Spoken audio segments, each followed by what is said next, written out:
Atualmente, a paralisação de obras em todo o país gera um prejuízo de mais de 200 bilhões de reais para o Brasil. Os dados são de um estudo encomendado pela Câmara Brasileira da Indústria da Construção, a CEBIC.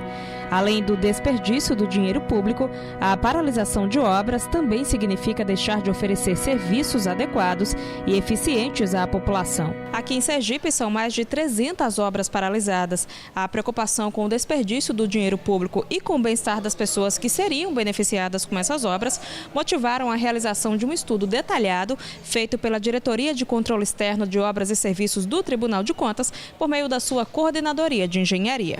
O trabalho foi realizado em 2 etapas.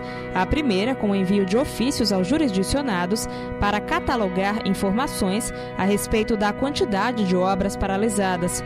O Tribunal de Contas constatou que mais de 300 obras estavam paralisadas no estado, o que correspondia a mais de 440 milhões de reais. No segundo semestre deste ano, uma nova etapa do trabalho foi realizada. Por solicitação do Ministério Público de Contas, os engenheiros do TCE checaram em loco a situação de 75 obras. Essas 75 obras foram selecionadas a partir da relevância, do volume de recursos e do cunho social delas. Esse primeiro trabalho foi de levantamento da situação dessas obras, que vai ser apresentado, e aí após vir as designações é que nós vamos fazer um segundo trabalho conforme as orientações que vierem para a gente. A constatação durante a segunda etapa foi de que somente 12 obras das 75 selecionadas inicialmente haviam sido concluídas. De acordo com o relatório técnico do TCE, entre os fatores que mais afetavam o andamento regular dessas obras estavam a falta de pagamento por interrupção do repasse dos recursos dos convênios e da contrapartida, além da morosidade e abandono das obras pelas empresas contratadas. Os problemas causados pelas paralisações são evidentes. Depois de paralisadas por um longo período, as estruturas das obras são danificadas pela ação do tempo e, em alguns casos, são alvo de vandalismo e até mesmo de furtos, como é o caso dessa obra no interior do estado. Aqui funcionaria uma creche com capacidade para atender 224 crianças em 2 turnos ou 112 crianças em período integral. Em 2014, quando deveria ter sido entregue, 70% dos serviços já estavam concluídos. Os serviços continuaram até 2015, quando foi paralisada, e 3 anos depois, essa é a situação. Toda a estrutura está danificada, o terreno foi tomado pela vegetação e alguns itens como fiação, materiais sanitários, hidráulicos, granitos, esquadrias e telhas foram furtados. A obra está localizada em um bairro com uma população média de 500 habitantes que, indignados, sofrem as consequências e cobram solução. De respeito com a gente que mora aqui, isso aí é para estar funcionando já. A gente é para estar colocando nossos filhos na creche.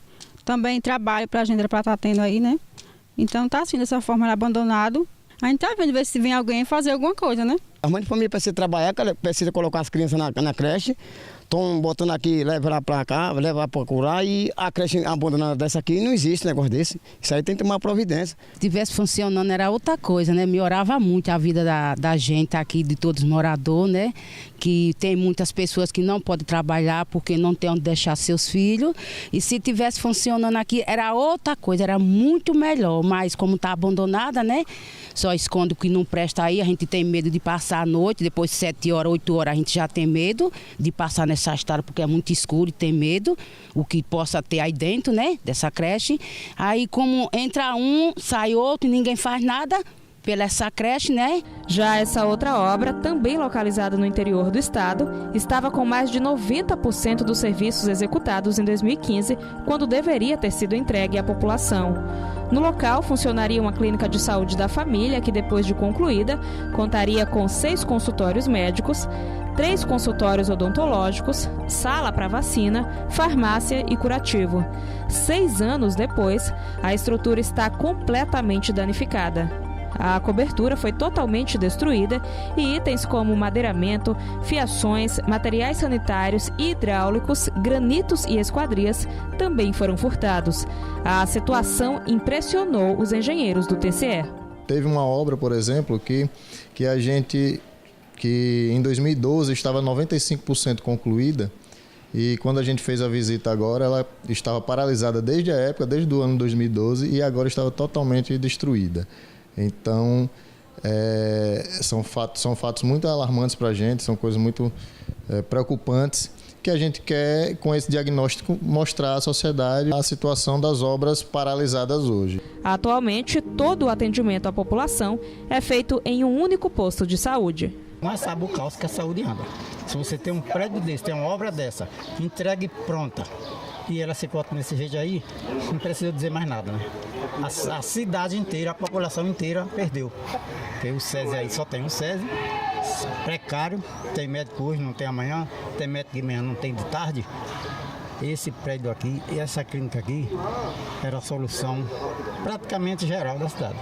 Além da falta de atendimento, a população sofre com o medo e outros problemas, já que o local também tem servido para abrigar traficantes, usuários de drogas e muito lixo. Abandonada, lixeira dentro. Eu saio daqui para Caju para ser atendida, que eu tenho um problema de trombose. Se aqui tivesse, ficaria melhor, né? Eu não saía daqui para Caju para poder ser atendida lá. O fator que mais dificulta a retomada de uma obra paralisada por muito tempo é o financeiro, já que os recursos para reconstruir o que foi destruído ou danificado devem ser pagos pelos próprios municípios. Isso porque, geralmente, os convênios não contemplam o pagamento de serviços que já foram executados e aditivos para ajustes dos projetos, o que acaba atrasando ainda mais as obras, já que os municípios enfrentam dificuldades financeiras.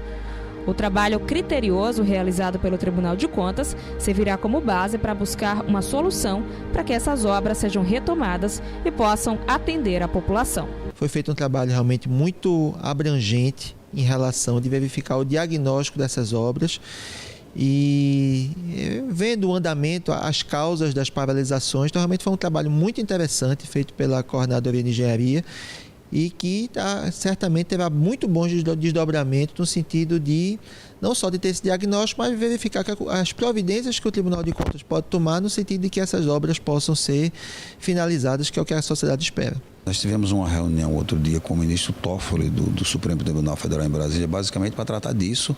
Ele nos pediu um diagnóstico sobre as obras paralisadas. Nós já temos esse diagnóstico, já determinamos também um funcionário para tratar dessa questão junto a funcionários do do Supremo Tribunal Federal, juntamente com todos os tribunais de contas do Brasil. É um tema nacional sobre essa questão e nós vamos também remeter esse material para lá. Claro que antes, tudo que foi levantado será remetido para os conselheiros aqui do Tribunal de Contas, para que cada um dê o andamento que achar conveniente, né? O andamento que achar mais correto. Cada um vai ter autonomia para tratar dessa questão, mas nós vamos também enviar esse diagnóstico para esse relatório nacional que o ministro Toffoli quer tomar conhecimento e quer discutir com todos os tribunais do Brasil para ver se a gente encontra uma solução boa, não apenas para os municípios e para os estados, mas sobretudo para a população.